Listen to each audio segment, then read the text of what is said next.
സന്ധ്യയാകുമ്പോ ഒരുപാട് രാമ രാമ രാമ രാമ രാമ രാമ പാകിമ. ഈ മമ്മൂട്ടിയുടെ തൗബയെ കുറിച്ചിട്ടാണ് എന്റെ പ്രിയപ്പെട്ട സഹോദരങ്ങൾ. സുപ്രജ രാമപൂർവ സന്ധ്യാ പ്രവർത്തതേ. എല്ലാവർക്കും നമസ്കാരം. എന്തൊക്കെയുണ്ട് വിശേഷം? എല്ലാവരും സുഖമായിരിക്കുന്നു. ഞാൻ എൻ്റെ ചാനലിൽ ഒരു വൈറലായ ഒരു വീഡിയോ ഇട്ടിരുന്നു. നമ്മുടെ അനന്തജ്യോതി എന്ന് പറഞ്ഞ മോള് പാടിയ ഒരു പാട്ട്.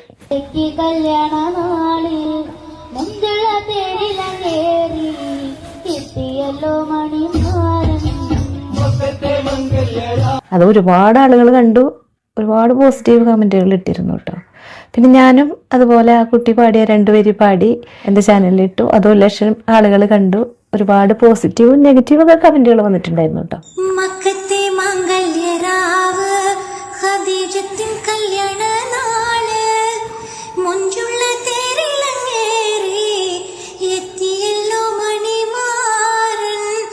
ഈ കമന്റുകളിൽ നിന്നെല്ലാം ഞാൻ മനസ്സിലാക്കിയ ഒരു കാര്യം എന്താന്ന് വെച്ചിട്ടുണ്ടെങ്കിൽ, സംഗീതത്തിന് മതമില്ലാന്ന് മനസ്സിലായി.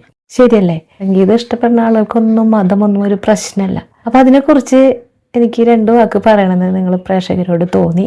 പക്ഷെ ഒരു കാര്യമുണ്ട്, ഈ വീഡിയോ മുഴുവൻ കാണണം കേട്ടോ. നിങ്ങൾ മുഴുവൻ കാണാണ്ട് കമന്റ് എന്തായാലും ഇടണം, നല്ലതായാലും ചീത്തയായാലും. പക്ഷെ മുഴുവൻ കാണാണ്ട് കമന്റ് ഇടരുത് കേട്ടോ.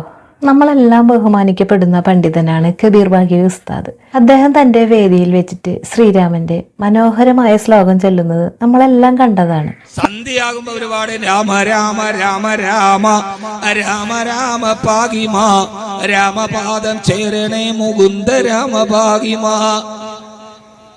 സന്ധ്യാനാമ ജപമാണത്, കുറേ ഉണ്ടത്. കൗസല്യ സുപ്രജ രാമപൂർവ സന്ധ്യാ പ്രവർത്തതേ.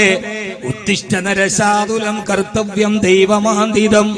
ഉത്തിഷ്ഠോതിഷ്ഠ ഗോവിന്ദ ഉത്തിഷ്ഠ ഗരുഡധ്വജ ഉത്തിഷ്ഠ കമലാകാന്ത പ്രൈലോഹ്യം മംഗളം ഗുരു കമലാകുജ തിന്ദിന കുങ്കുമതോ നിയതാതുനി താതുല നീലതനോ. നമ്മുടെ പ്രിയപ്പെട്ട താരങ്ങളുടെ സ്നേഹത്തെ കുറിച്ച് തന്നെ നമുക്ക് പറഞ്ഞാലോ. മമ്മൂട്ടിക്ക് അസുഖം വന്നപ്പോൾ മോഹൻലാല് ശബരിമലയിൽ പോയി വഴിപാട് കഴിച്ചത് നമ്മൾ കേട്ടിട്ടുണ്ട്. ഇവിടെയാണ് കബീർ ബാഗവി ഉസ്താദ് പറഞ്ഞ കാര്യങ്ങൾ നമ്മൾ ഓർക്കേണ്ടത്. നമ്മുടെ ഹംദാനില് വൃത്തിയാക്കാൻ വേണ്ടി വരുന്ന ചേച്ചിമാരുണ്ട്, അവരൊക്കെ ഹൈന്ദവ മതവിശ്വാസികളല്ല.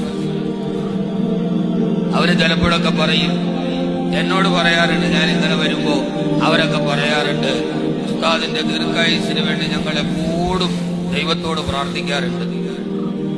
ഏത് സമയത്ത് ഞങ്ങൾ വിളക്ക് വെക്കുമ്പോഴും ഉസ്താദിന് വേണ്ടി ഞങ്ങൾ പ്രാർത്ഥിക്കാറുണ്ടെന്ന് എന്നോട് പറയാറുണ്ട്. ഞാനിപ്പോ എത്ര തൗബ ചെയ്താൽ മതിയാവും? നമ്മുടെ ഒരു സാഹചര്യത്തിൽ ഒരു സ്നേഹത്തോടെ നടക്കുന്ന ഈ കാലത്ത് എത്രയോ പേര് നമുക്ക് വേണ്ടി പ്രാർത്ഥിക്കുന്നവരുണ്ട്.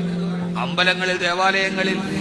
അതവരുടെ നന്മ നിറഞ്ഞ ഒരു മനസ്സിന്റെ ഭാഗമാണ്, അല്ലെങ്കിൽ ഒരു സുഹൃത്ത് ബന്ധത്തിന്റെ ആഴത്തിന്റെ ഭാഗമാണ്, അല്ലെങ്കിൽ സാഹോദര്യ ബന്ധത്തിന്റെ ഭാഗമാണ്.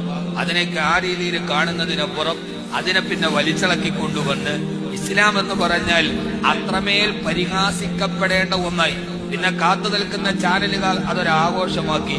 ഇപ്പൊ നമ്മുടെ വലിയ വിഷയം ഈ മമ്മൂട്ടിയുടെ തൗബയെ കുറിച്ചിട്ടാണ്.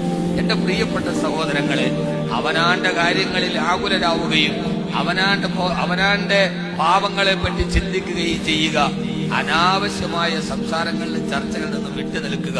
മറ്റുള്ളവരുടെ സ്നേഹത്തെയും വിശ്വാസത്തെയും നമുക്ക് ബഹുമാനിക്കാം. കാരണം സ്നേഹമാണ് ഈ ലോകത്തിലെ ഏറ്റവും വലിയ മതം. ഒരാൾ മറ്റൊരു മതത്തിലെ സുഹൃത്തിനു വേണ്ടി പ്രാർത്ഥിക്കുമ്പോൾ അത് അവരുടെ മനസ്സിന്റെ വലുപ്പമാണ്, സ്നേഹമാണ്, വിശ്വാസമാണ്.